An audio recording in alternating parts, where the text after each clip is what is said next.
Hey guys, welcome back to Tip Tuesday. My name is Matthew Sturkey with Stone Mill Log and Timber Homes. Thanks for joining us this week.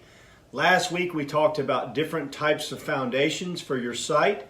This week we're going to talk about different foundation wall finishes. There are a lot of them. How do you know what the best finish is for your particular project? Well, a couple of things that you want to keep in mind before we discuss what the different finishes are.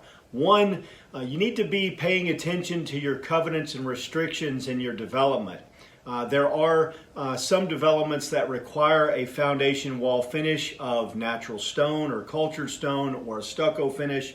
Just make sure that if you're in a development, you read those covenants and restrictions so that you know what you're required to finish those foundation walls with. A lot of times, developments will not allow you to leave exposed block or exposed concrete walls or just even do a painted wall. You have to do another type of foundation wall finish. So check your covenants and restrictions in your development. Second is have a budget goal, because you want to make sure that you design and specify materials to your budget goals. So if you've got a really good budget, natural stone or cultured stone might be an option, or if you're building an investment property or rental and you're trying to maximize return on investment, you might want to consider a textured block or a stamped concrete wall. So there are a lot of different options there. But what are the options? What are options for you to consider to finish your foundation walls with? Well, one is obviously starting from the most economical and working our way up. Is going to be a painted block.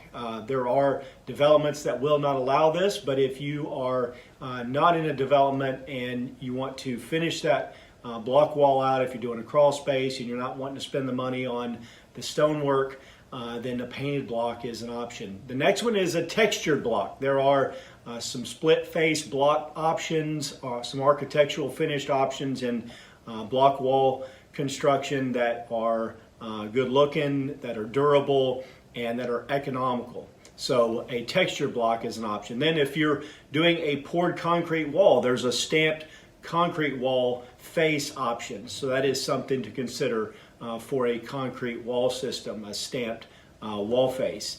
The next one is going to be cultured stone, natural stone. These are going to be two of your more expensive options. Cultured stone is a manufactured stone. Obviously, natural stone is going to be one of your more expensive options, but certainly harder to replace as far as a look. And then last but not least, if you are building a foundation wall and you're transitioning from a concrete wall to a frame wall, and that frame wall is completely out of the ground, then you have some other options with regards to wood finishes, log siding, wavy lap siding, board and batten. You could also consider hardy board or hardy shake siding, on that lower level. So those definitely become some different options that are available to finish the foundation walls with. So the two tips for the day are: check your covenants and restrictions, and two, make sure that you specify your finish specifically to your budget goal before you start making those decisions. And if you don't have a budget goal, go ahead and select a foundation wall finish that is what you want, and start from there. Then you can always redesign and value engineer if you need to cut some costs from the project. So hopefully this has been helpful today. Thanks for joining us for Tip Tuesday. We look forward to you joining us next week. Until then, stay safe and healthy, and take care.